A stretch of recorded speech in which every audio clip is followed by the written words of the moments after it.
Um, and the rock and roll stuff that I do, although it's composed, some of the elements that are in the piece are non-specific. In other words, if a song is a track supporting a vocal with spaces in it for solos, you don't necessarily have to write down every note that's going to be played, because there's a common coinage among the musicians where you know that a certain type of rhythm is going to be there, and so you don't have to write it out, and you know that the bass part will be thus and such, and you just hum it to them, and then, you know, it's a lot faster to put those kind of things together.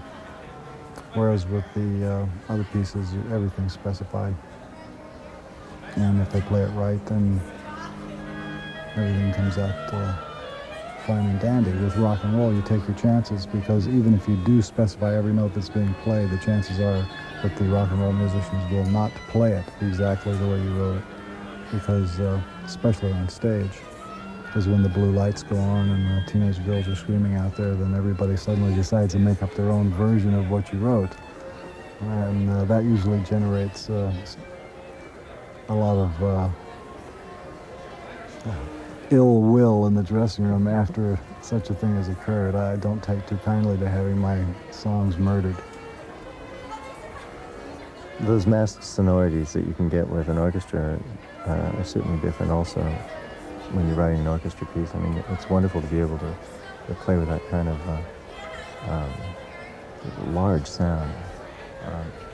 Well, you can make an orchestra sound large. I don't think an orchestra ever will sound as large as a rock and roll band, 4 pieces with, you know, their amps turned all the way up. I mean, that's a large sound, but on a record you can do things that make an orchestra sound mighty. I'm usually quite dismayed at how tiny orchestras really do sound. You can make them sound great on the record, but live in person, unless you've got fantastic acoustics, to me they always sound less impressive than they should. Usually less impressive than what's specified in the orchestral scores. You know, when you see 3 or 4 Fs on the page, you want to hear some Fs coming out, and they don't, unless it's on a record. So, what approach did you take to mixing this album? Obviously, you're doing something different from the normal orchestra recording.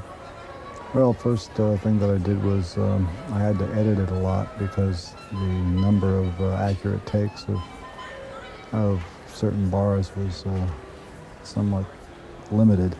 So I spent a lot of time piecing things together.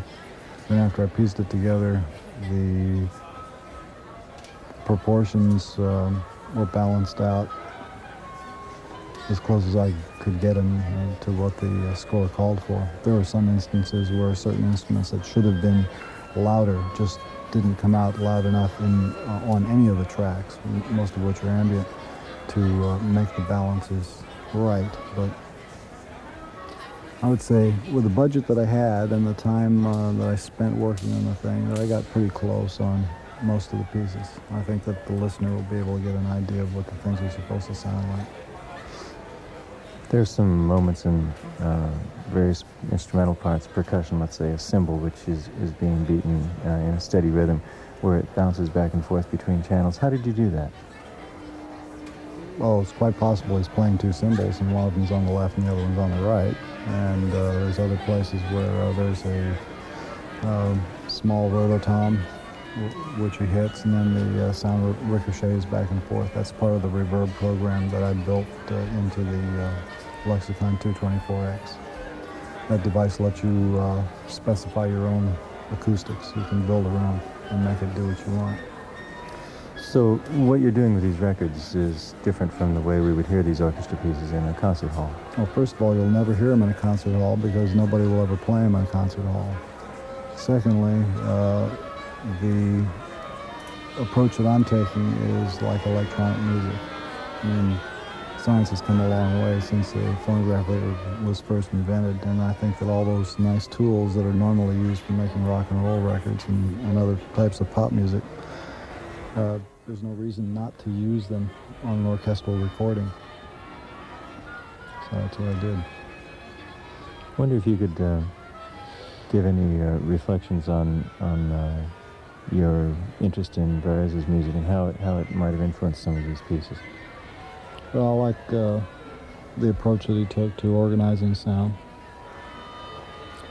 And I've always felt that he had a lot of the correct answers to the blank page problem, which everybody has to come to grips with, whether you're a writer, whether you're a composer. You get an empty piece of paper and then you have to put something on it that will eventually convert into entertainment. And I've been entertained by what he did. Thought the techniques that he used in his compositions were more to the point than other solutions, so I use those. Frank Zappa discovered Edgar Varese and his music via a recording that was issued by the Elaine Music Shop on EMS Records in the 50s. Finally found it and took it home. Used to play it in his room every night 2 or 3 times with the door locked. And this no doubt influenced the kind of music you're hearing tonight. Although he says it's entertainment, it sounds quite serious if you're listening over the radio. What's going on in the concert hall here at Zellerbach Auditorium is quite extraordinary and exciting and funny on stage with the puppets of John Gilkerson. I'm Charles Amerkanian of KPFA, and with me is Catherine Lumens from KQED-FM. Yes, and in just a few minutes there go our Stop that, Catherine. Stop that. sound effects in the back. I've got to stop wearing these dangling earrings.